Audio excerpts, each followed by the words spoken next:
Après une première nuit passée à Sayagouz, nous passons en Espagne sous l'œil du majestueux Canigou. L'ancienne frontière se situe à Bourg-Madame. Ses habitants sont appelés les Guinguettois, car la ville était autrefois appelée la Guingueta d'Ix.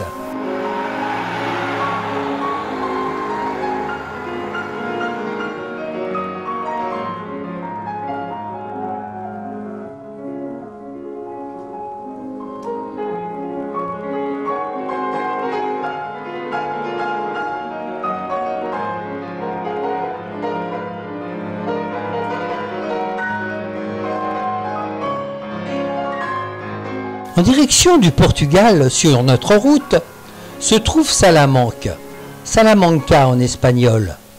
Impossible de ne faire que passer dans cette ville qui abrite la plus ancienne université encore en activité en Espagne.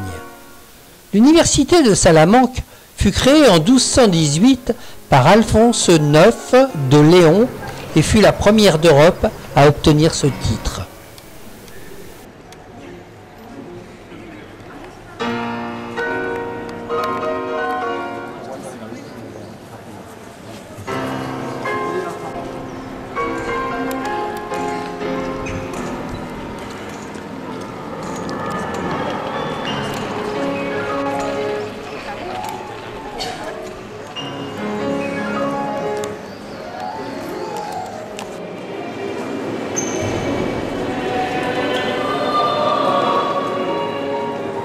Oh amable Jesús, que camino del monte Calvario en medio de tantas...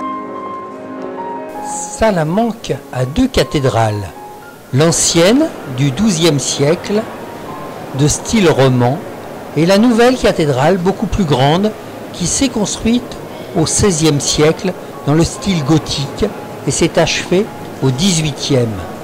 L'endroit où les deux se rencontrent est connu comme le Patio Chico, également un des coins les plus charmants de la ville.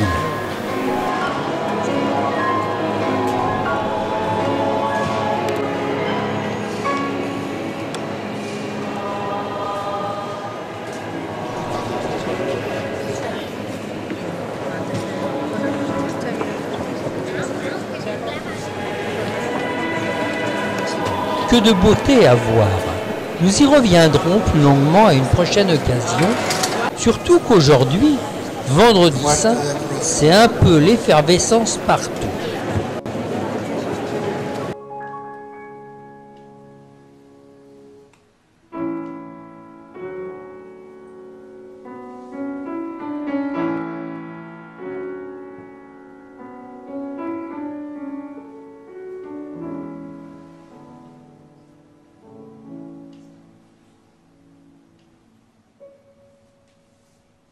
Guarda est la ville la plus haute du Portugal, perchée sur les hauteurs de la Serra da Estrela, à presque 1100 mètres d'altitude. Cette chaîne de granit couverte de neige en hiver et baignée de soleil dès le printemps permet ainsi à la région d'avoir plusieurs visages. Cette ville-forteresse fut bâtie en 1197 par le second roi du Portugal, Sancho Ier, afin de garder la frontière. Nous sommes en effet à environ 38 km de l'Espagne. Sa situation, haut perché, en faisait ainsi une place forte.